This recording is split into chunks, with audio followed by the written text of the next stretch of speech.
I am about to sell a condo in the Wilshire corridor off market for a record price. Actually, it's the fifth highest price in the building since the building was built. And the deal is in all cash. And that's the reason why I want to talk to you, because as of Monday, a cash buyer and a finance buyer in this city are shopping two entirely different markets, and most people haven't caught up yet. On Monday, the rules that decide whether anybody can get a loan for a Los Angeles condo changed. And if you own a condo in a building with more than 10 units, which is basically every building I work in, you probably have no idea that it even happened. On August 3rd, Fannie Mae and Freddie Mac retired their versions of limited review, or if you're with Freddie Mac, streamlined review, on the same day, same date, in a coordinated effort, which should tell you how seriously they're taking this. What is limited review? It was a shortcut. If you are buying in an established condo project and you put enough money down, your lender could take only a hard look at you and may mostly just waive off the building. Well, that's over now. Any application dated August 3rd or later in an established project with more than 10 units has to go through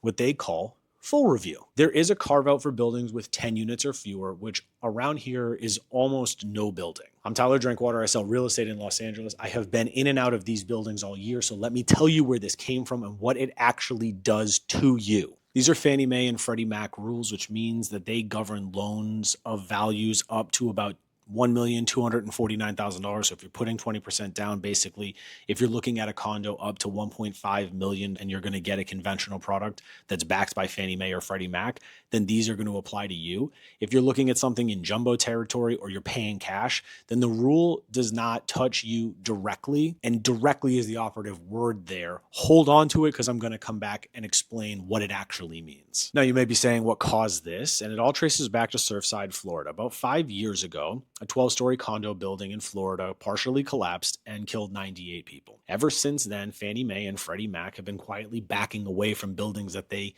can't physically see into. Monday was just the biggest step so far. I want you to understand the scale here, because it is easy to hear the words underwriting, change, and just tune out. Between them, meaning between Freddie Mac and Fannie Mae, they buy, meaning back, roughly 70% of every mortgage originated in this country. When those two move, everybody and everything moves with them. So one could rather say that now than have you find out later. A handful of trade groups, including the Community Associations Institute and the Mortgage Brokers Association, have written to the asking them to delay this ruling or at least soften it. So there's a real chance that some of it gets walked back. It hasn't been walked back yet. Right now it is live, and your lender is working under those provisions today. So what does full review actually mean? Full review means that your lender stops evaluating just you as the borrower and starts evaluating the entire HOA at large. They're going to want to know the budget, and they're going to want to know what percentage of the budget is going into the reserves. They're going to want to know the delinquency rates of people not paying the HOA every month. They're going to want to know the master insurance policy and how the deductible is structured, whether there is litigation pending. They're going to want to know about the inspection reports and every special assessment the building has levied or is about to levy. And the building has to clear all of those conditions before your loan funds. So you could walk in with like a stellar 800 plus credit score, putting 40% down, and you could still not get your financing because a board that you have never met is making decisions that you never voted with. That's happening right now. It already happened this week somewhere in this city as of Monday. But here's the part almost nobody's going to explain to you, and it is the most useful thing in this video. Once a project passes a full review, lenders generally do not, let me repeat that, do not have to run the whole thing again for every mortgage that follows. Now, let's think about that for a second from an owner's perspective. Whoever does the first deal in your building after August 3rd, which is right now, they're carrying the weight for everybody. Somebody has to get the association organized, get the documents produced, get the building cleared. And every person who sells after them gets an easier transaction and a bigger buyer pool off the work that first transaction did. Your building is getting tested either way. The only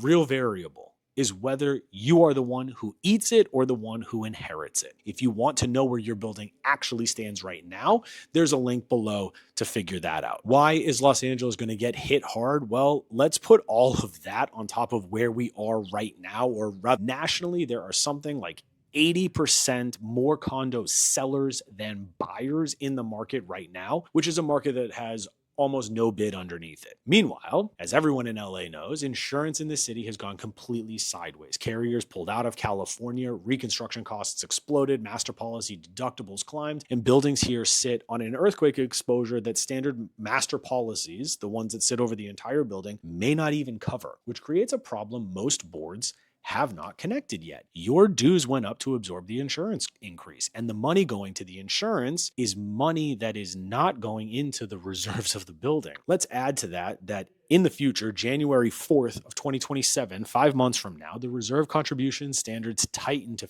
15% of the annual assessment income. It was previously 10% and it's going up to 15%. So you can have a board doing everything right, making reasonable decisions with the money they actually have, and still fail the test. Here is where I come back to the word directly. Say you own the penthouse, you paid cash, and none of this applies to you. The 1 bedrooms and 2 bedrooms downstairs in your building are financed.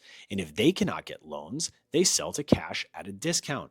And those sales become your building's new price per square foot. That is the number an appraiser pulls when somebody tries to finance a purchase of your unit later. Same building, same HOA, same reserve study. The bottom of the stack sets the price for the top of it. Now let's add the balcony problem.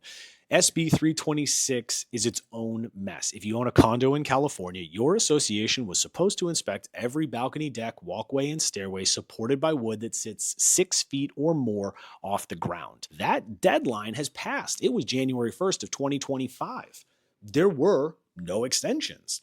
And I want to be really clear on this one because a lot of this is being misinformed. A lot of information is being confidently distributed incorrectly. The extension everybody keeps citing, AB 2579, applied to SB 721, which covers apartment buildings. It never applied to condos, associations, period. Full stop. If your HOA thinks it got more time, your HOA is working off incorrect information. And the findings coming back are ugly. I've seen it firsthand. Repairs run tens of thousands of dollars per balcony, and buildings are getting hit with assessments anywhere from $40,000 to well over $100,000 per unit. You can ask me. I've already gone through this with a bunch of my owners. Now, here's how it ties back to Monday. Those inspection results have to be folded into the reserve study. So if your reserve study predates the inspection, it is legally incomplete. And if an incomplete reserve study is exactly what full review was built to catch, 3 separate problems just became one problem with your name on. If you own a condo in Los Angeles, your buyer pool shrank as of Monday. That's just reality. Before this, somebody coming in with a big down payment could ride the shortcut straight through. Actually, even if they were putting 10% down, they could ride the shortcut straight through. That buyer is now subject to the same building scrutiny as everybody else. And if your building cannot clear it, you are selling to cash, and cash always buys at a discount. The mistake I'm watching people make is finding out that this is going to happen in escrow. You list your home, you get an offer, you feel great about it, and then you find out that the lender is going to come back with conditions based on things that were buried in the HOA documents that took 2 weeks to be delivered, and you've already found your next place, but nobody's bothered to pull them before, so no one has any idea that this deal is never actually going to go through with this buyer. The deal dies, you're back on market, you're carrying days on market, and every buyer after that assumes that there's something wrong with the unit when the unit was never actually the problem. So get the building diagnosed before you ever sign the listing agreement, while you still have room to fix whatever you find. If you're a buyer in the condo market, the same instruction pointed the other direction now. Diagnose the building before you write the offer. Typically, we've seen offers written, you get into escrow, then you get the HOA docs, but with these new rules, I think you're going to need to do that the other way. There are 5 things that I would ask about any building in this city right now. Number 1, what percentage of the annual budget goes into reserves? Number 2, is that building compliant with 326 inspections, the balcony inspection, or what is the status of that? What is the master policy deductible, and is it per unit? How many special assessments have hit in the last 5 years and what are pending? And the number 5 is whether the building is currently flagged as unavailable in Fannie Mae's project database, because I know that right now there are at least 500 buildings flagged as unavailable. If your agent cannot get those answers or tells you the HOA package will show up later in escrow and we'll figure out then, you've got got the wrong agent to purchase a condo in Los Angeles. Buying a condo has never been the same job as buying a house. And as of Monday, that gap got a whole lot wider. This might surprise you given everything that I've just said, but this may be the best buying environment for a well-run building that I've seen in years. There are buildings that are in trouble, and those are going to drag the entire category's reputation down with them. And for a while, the good buildings are going to get priced like the bad ones. The gap, right? We would call that arbitrage. That's where the money is, and it doesn't stay open forever. What am I doing about it? I'm building a file on as many buildings as I can, from Sherman Oaks down to Palos Verdes. Dues, reserves, funding, SB 326 status, insurance, deductible structure, litigation, assessment history, straight answers on whether the building clears financing today under the new rules. Somebody in your building is going to be the first one through this process, and I would rather that be a deal I'm running than a deal I'm watching fall apart from across the street. So go to la.com. The link is right here. Give me your building address. That's the whole ask. I will send you back what information we have on it. Whether you're selling this year or have plans to move at all, you should know what your building looks like to a lender right now.